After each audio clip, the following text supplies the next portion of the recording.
الحمد لله رب العالمين والعاقبة للمتقين والصلاة والسلام على سيد المرسلين أما بعد فأعوذ بالله من الشيطان الرجيم بسم الله الرحمن الرحيم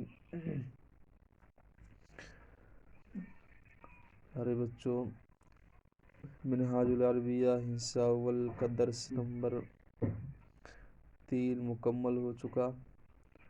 آج میں آپ کے سامنے درس نمبر 4 شروع کرنے جا رہا ہوں۔ پہلا لفظ لکھا ہوا ہے کتابن۔ کتابن لکھا ہوا ہے، اس کے بعد لکھا ہوا ہے الکتاب، اس کے بعد پھر لکھا ہوا ہے الکتاب۔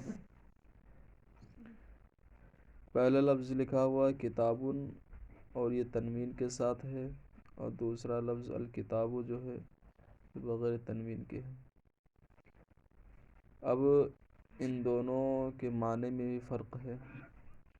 کتابن کا معنی ہوتا ہے کوئی کتاب،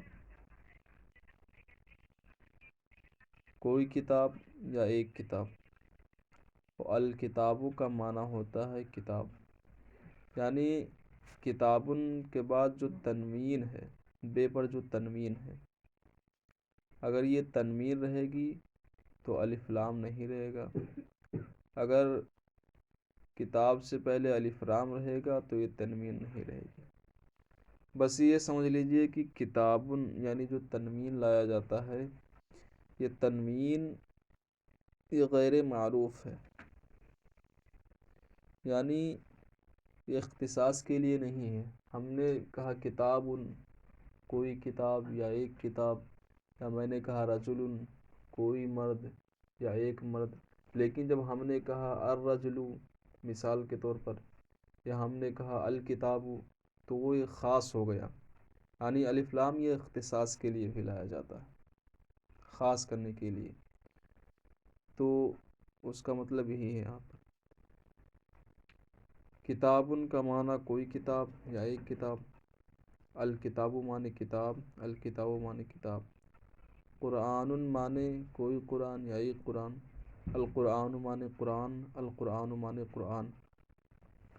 درسن کا معنی سبق، الدرس معنی سبق، الدرس معنی سبق۔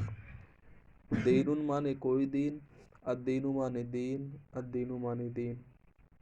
بیت معنی گھر، کوئی گھر، البیت معنی گھر۔ ہم بیتن بولیں گے تو اس سے جو ہے کوئی کیا کہتے ہیں متعین گھر مراد نہیں لیا جائے گا، لیکن جب ہم الف لام لگا دیں گے تو وہ خاص ہو جائے گا کسی کے ساتھ، تو الف لام یہاں اختصاص کے لیے ہے۔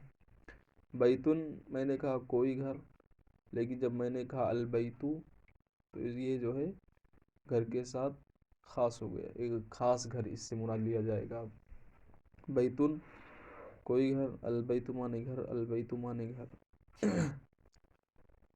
البیت معنی گھر، الولد معنی لڑکا، الکتاب معنی کتاب، الورق معنی پتا۔ الورق جو لفظ ہے اس کے نیچے لکیر کھینچی ہوئی ہے، اس کا مطلب یہ ہے کہ یہ لفظ جو ہے نیا آیا ہوا ہے۔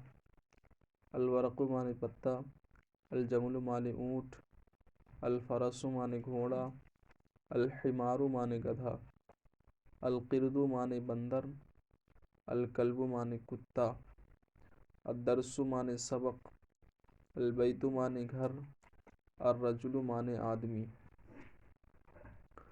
اب یہاں لکھا ہوا ہے پڑھو اور لکھو، یعنی اب اس کے بعد جو عربی جملے آ رہے ہیں، عربی الفاظ آ رہے ہیں، ان پر اعراب نہیں لگا ہوا ہے، اب اس کو آپ کو جو ہے سمجھ کر پڑھنا ہوگا۔ آپ اسے قرآن پڑھتے ہیں یا قرآن پڑھتے ہیں یا پھر قرآن پڑھتے ہیں۔ تو پہلا لفظ لکھا ہوا ہے قرآن کوئی قرآن، دین کوئی دین، اسلام کوئی اسلام، رجل کوئی مرد، درس کوئی سبق، عربی معنی عربی، جمل معنی اونٹ، حمار مانے گدھا، کلب مانے کتا، قرد مانے بندر، فرس کا معنی گھوڑا، ولد کا معنی لڑکا۔ الدرس مانے سبق، اسلام مانے اسلام، دین مانے دین، رجل مانے آدمی، حمار مانے گدھا، الفرس مانے گھوڑا، جمل مانے اونٹ، الکلب مانے کتا، البیت مانے گھر، القرآن مانے قرآن، رسول مانے رسول، اسلام مانے اسلام، العرب مانے عرب، عربی مانے عربی، الجنت مانے جنت، العلم مانے علم، قرد مانے بندر، الجمل مانے اونٹ، زہر مانے پھول، الورق مانے پتا، الحمار مانے گدھا، فرس کا معنی گھوڑا، الصغیر مانے چھوٹا، کبیر کا معنی بڑا۔ 10 نمبر 4 مکمل ہوا، لہٰذا اس کو سبسکرائب کریں اور لائک کریں۔ السلام علیکم ورحمۃ اللہ تعالی وبرکاتہ۔